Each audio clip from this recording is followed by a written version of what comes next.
Hi, this is Papa with Ndofire Tutoring. We are going to be doing an income statement for partnerships today. It's a continuation from what we did yesterday, which was our current account and appropriation account.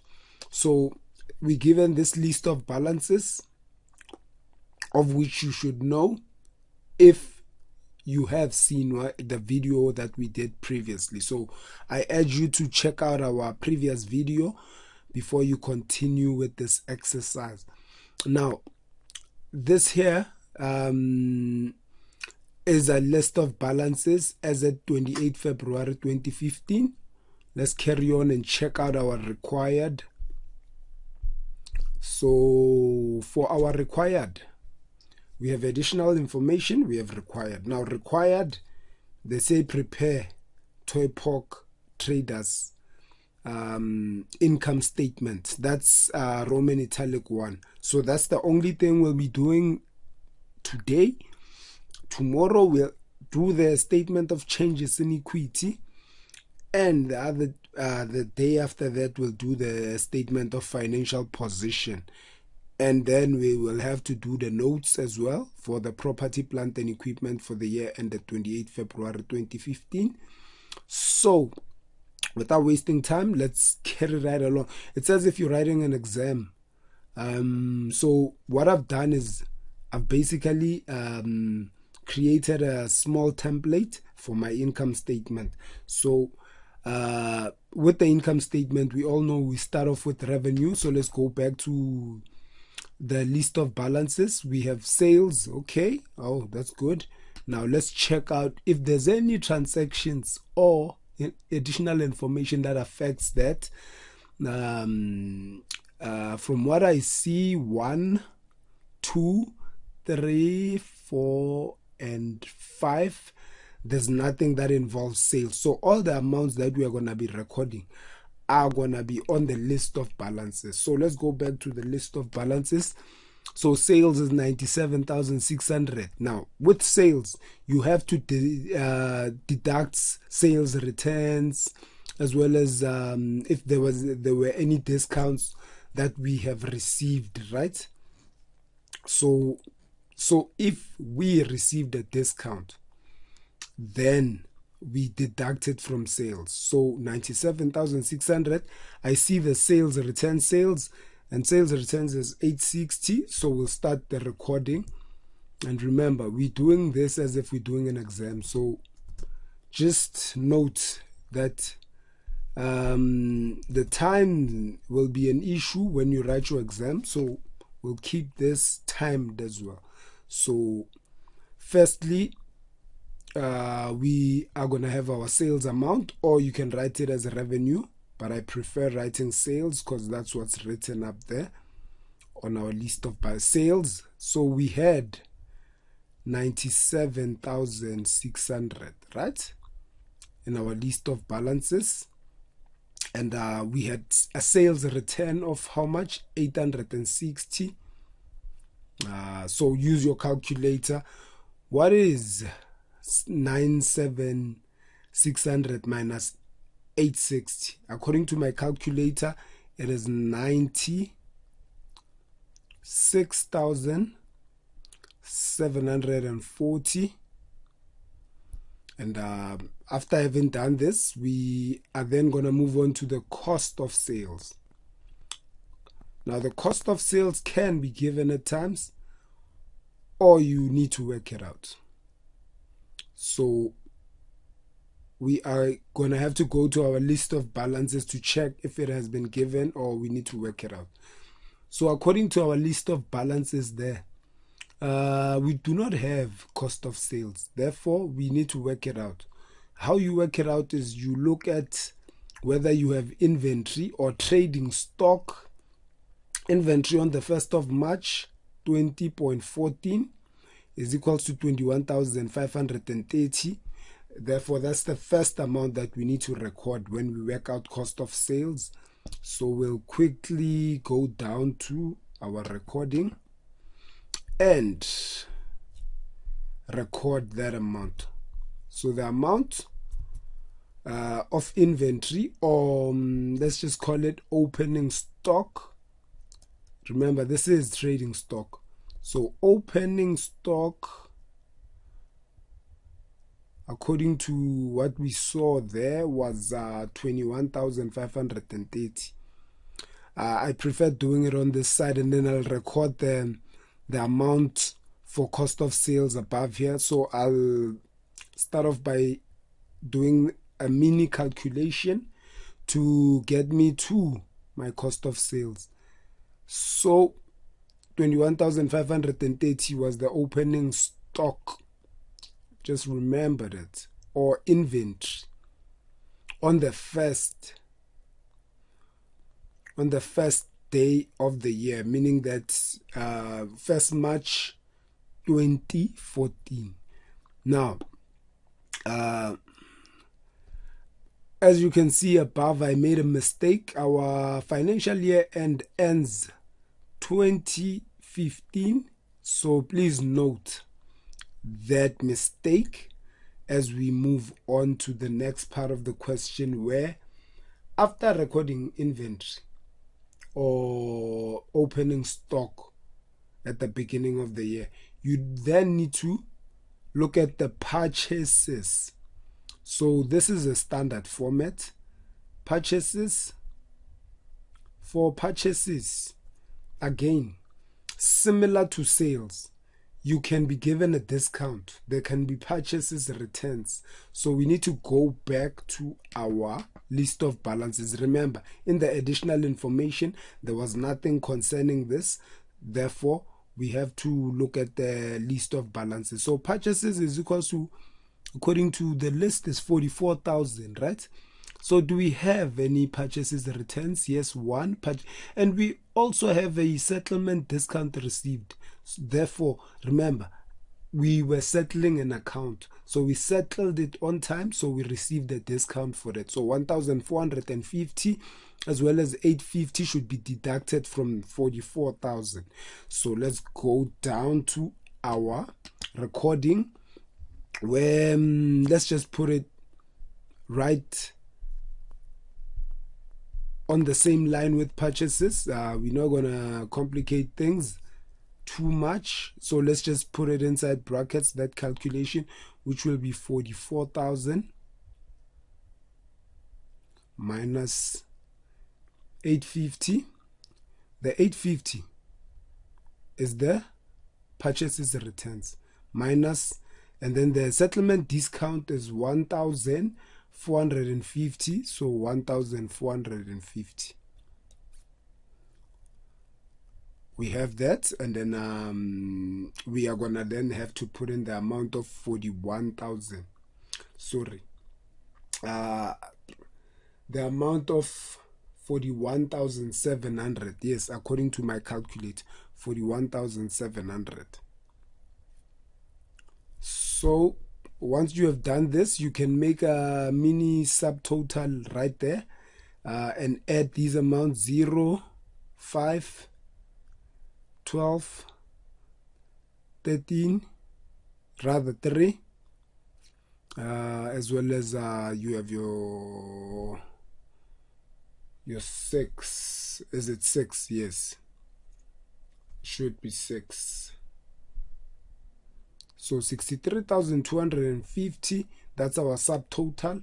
Now we have to look at if we have any closing stock, and we should have closing stock. If we did not have closing stock, we could have had cost of sales, and then we could have deducted, basically we could have had cost of sales, and since we don't, then we need to deduct the closing balance or closing stock or closing inventory, which is at the end of the year, to check our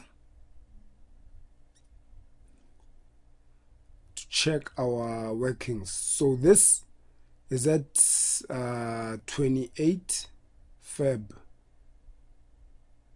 2015. Like I said, we made a mistake right here at the top. where we needed to put in 5. So this is actually should be 5, right? So what is our closing stock? So let's go to additional information. That's normally where it's contained. So we are gonna go back and check. Sorry. So we're checking. Inventory on the 28th of February 2015 amounted to 19,100. There you have it. Additional information number 4. So we are gonna carry right along and put in that. Remember, this is a deduction. It's not an addition. Therefore, let's put it inside brackets so that it can be visible, so that we can also help the marker know that this is a deduction. So 1,9,100. And after having done this, you can then take 63,250 and deduct 19,100 to get 40. Let me just check. 44,130 according to my calculator. 44,130. 44,130. And now this will give you what? Your gross profit. If you deduct, remember this is supposed to be deducted, so brackets there as well, and we call that gross profit. Oh my goodness. Okay, gross profit. For our gross profit, 96,740 minus 44,130, you get 52,610. So it's 52,610. So we go there. The next step, remember, since we are doing partnerships, there's certain amounts you need to know, that such as your salaries, interest on capital, those are not supposed to be recorded in the income statement. You can record interest on loan, and salaries to maybe your staff, or salaries or commission paid to staff, or your accountant fees, your lawyer fees, and such things. However, for salaries of partners as well as interest on capital, you do not record under the income statement. So let's look at, we will say let's look at the types of amounts, types of expenses that you deduct, which is the distribution,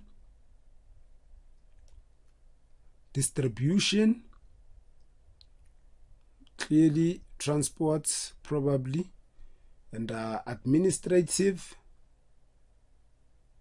admin,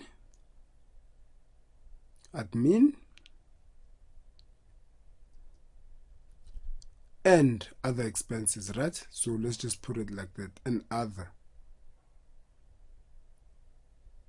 expenses. Oh, sorry, expenses. I'm making a lot of mistakes and my handwriting is still terrible. So never mind that, I'll improve with time. So what's the first amount you think you're going to record there? You are going to go back logically to your transactions and just check. The first transaction is talking about salaries to partners and so forth. Interest on capital, like I said, we're not recording that. So we have already dealt with the 19,100 for inventory, and that's a balance sheet item. Depreciation amounted to 940 and 3,000. So we are definitely going to record depreciation. So let's look at the depreciation. We'll simply add both depreciation amounts, because logically you would have prepared your tangible assets note, and you will then compile all these amounts together and just record one depreciation amount under the income statement. So 940 plus 3,000. I am then gonna go back to my where I write my information, and I'm gonna put down depreciation because that is provided. I don't need to calculate depreciation. Fortunately, typically you will be asked to calculate depreciation, diminishing balance method, as well as your straight line method. So just note that this one is an easier form of depreciation. So depreciation, the depreciation here will be your, like we said, 940 plus 3,000. So 940 is for the furniture, and then 3,000 is for the vehicle. So clearly this will be 3,940. After having recorded this, we are gonna go back again and check at our balances, list of balances, if we do have any other items that need to be recorded. So as we go down, we have your credit losses there that need to be recorded as well.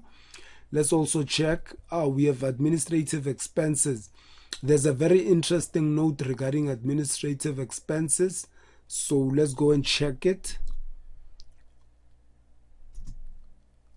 So on the 28th of February 2015, salary for services rendered according to the partnership agreement were paid to the partners as follows: T-Toy 6,000, P-Pocky 4,000. Now we know these amounts they don't go to the income statements. Current accounts and appropriation accounts, also the statement of changes in equity. So both these amounts were recorded as administrative expenses. We therefore have to deduct 6,000 and 4,000 from, so that's 10,000, right? So let's go and check out the amount for administrative expenses.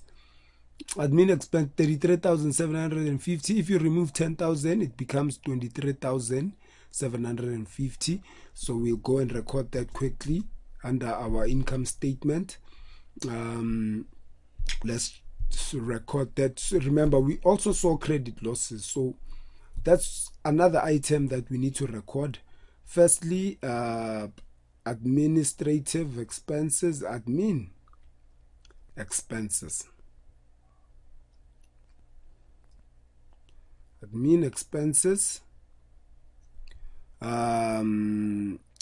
were 33,750, I believe, minus 10,000.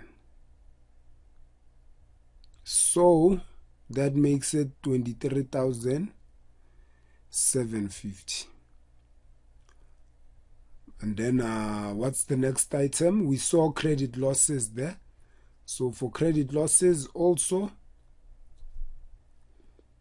we need to record. So for credit losses, we did not check the amount, so we have to quickly go back and check. Credit losses is 2,440, and we are gonna record that amount,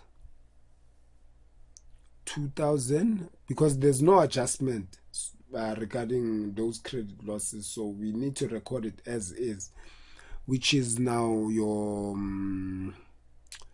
2,440. Let's go 2,440. After recording this, you know that you are getting ahead. Let's check if there are any other amounts that we can record. So we had our motor vehicle. So I'm checking for you, checking depreciation. Okay, inventory, trade control, that's a settlement of discount received. Nope. Okay, those do not go in. Bank overdraft, also this is a balance sheet item. Accumulated depreciation also. These are very good for your tangible assets note. Allowances for settlement discount granted, you don't record that in the income. Allowances for credit losses, you don't record that. Also, balance sheet items. Trade payables control, balance sheet items. So I believe we are done with the income statement, or with the rather with the expenses. All the expenses have been covered. So now we need to start balancing or deducting the expenses using the gross profit to deduct the expenses. Now let's add these expenses. Now if we add the expenses, 3,940 plus 23,750 plus 2,440, we should get something like 30,130. So it's 30,130. It's a good sign because it looks like this amount is smaller than the gross profit. Therefore, it seems like we made a profit this year. So I'm gonna have to put a line to show that I'm deducting this. So the amount that we get when we deduct 52,610 minus 30,130 is 22,440. Sorry, 22,480. 480, and that's our profit for the year. So profit for the year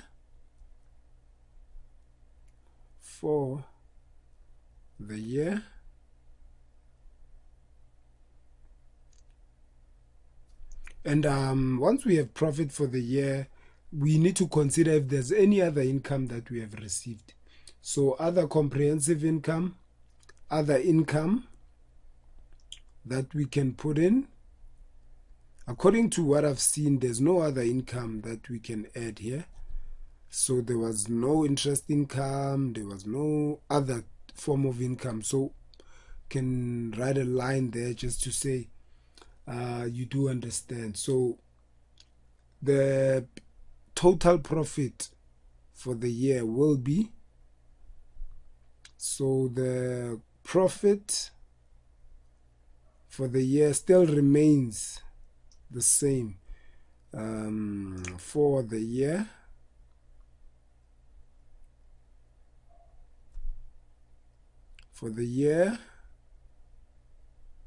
still remains at 22,480, and we are done with our income statement. Double lines means we are done. Now please subscribe to our channel and also share the video.